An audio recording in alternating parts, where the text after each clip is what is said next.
चारि सर्वकनिष्ठ सांसद मात्र 25 वर्ष बयस जीवे लोकसभा एमाने बाजीमात करिसेंती। एहा सह सर्वकनिष्ठ सांसद हेबार करिसेंती रेकर्ड। समस्त एक्जिट पोल भूल प्रमाणित। निर्वाचन फलाफल रे 300 अंक छुई पारि नाही बीजेपी नेतृत्वाधीन एनडीए। मैजिक नंबर 272 ठू बहु दूर रे बीजेपी किंतु संख्या गरिष्ठता हासिल करि पारिछि एनडीए। तबे एथर निर्वाचन रे एपरि 4 जण प्रार्थी थिले जेउमाने कम बयस निर्वाचन रे जीतिछंती। एही 4 जण युव चेहरा वर्तमान लोकसभा रे नजर आसिबे। एमानक बयस मात्र 25। एही 4 जण हेले पुष्पेंद्र सरोज, प्रिया सरोज, संभावी चौधरी और संजना जातव। 18तम लोकसभा सर्वकनिष्ठ सांसद हेबाकू जाउछंती। समाजवादी पार्टी टिकेट रे पुष्पेंद्र सरोज एवं प्रिया सरोज निर्वाचन लढिथिबा बेले लोक जनशक्ति पार्टी एलजेपी रे संभावी चौधरी और संजना जातव कांग्रेस टिकेट रे प्रतिद्वंदिता करी जीतिछंती। तेबे एही 4 जनक बयस 25।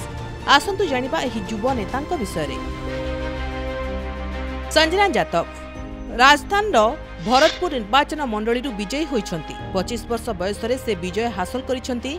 राजस्थान भरतपुर लोकसभा सीट रु कांग्रेस टिकेट रे लढी विजयी से बीजेपी रो रामस्वरूप कोलिंग को 51,983 भोट रे हराइछंती। संजना 2023 रे विधानसभा निर्वाचन लढिथिले किंतु बीजेपी रो रमेश खेड़ींक ठारू मात्र 409 खंड भोट रे परास्त होइथिले।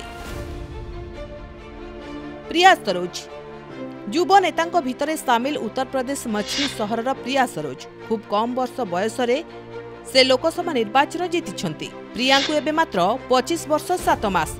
बीजेपी सांसद भोलानाथ को विपक्ष रे समाजवादी पार्टी टिकेट रु लढी 35,850 भोट रे जीतिछंती प्रिया। चलित थर मछली आसन रे चमत्कार प्रदर्शन करी भोलानाथ को मात देइछंती प्रिया। प्रिया 3 थर सांसद तोफानी सरोज को झियो। प्रिया सरोज 7 वर्षरु समाजवादी पार्टी रो सक्रिय कार्यकर्ता। एलएलबी डिग्री हासिल करी सुप्रीम कोर्ट रे प्रैक्टिस भी करिसंती।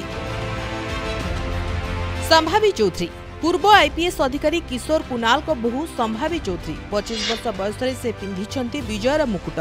से बिहार मुख्यमंत्री नीतीश कुमार को कैबिनेट रे थिबा अशोक चौधरी को झियो। से समस्तीपुर लोकसभा आसन रे एलजेपी प्रार्थी भाबरे कांग्रेस रो सनी हजारी को परास्त करी 1,87,251 रे विजयी होइछंती। सनी होउछंती जेडीयू मंत्री महेश्वर हजारी को पुओ। तेबे राजनीतिक मत पार्थक्य पई महेश्वर पुओ पई प्रचार करि नथिले। प्रधानमंत्री नरेंद्र मोदी मध्य एनडीए रो सर्वकनिष्ठ सांसद प्रार्थी संभावी को प्रशंसा करथिले। पुष्पेंद्र सरोज बीजेपी दखल थिबा उत्तर प्रदेश रो बहु चर्चित कौसंबी सीट रु पुष्पेंद्र समाजवादी पार्टी टिकेट रे निर्वाचन लढिथिले।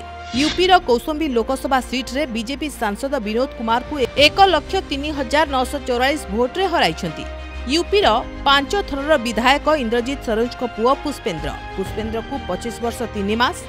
लंडन रे क्वीन मेरी यूनिवर्सिटी रु पढ़िथिबा पुष्पेंद्र सरोज 2019 रे होइथिबा बापांक पराजय रो बदला नैछंती। ब्यूरो रिपोर्ट प्रमेय न्यूज 7 डिजिटल।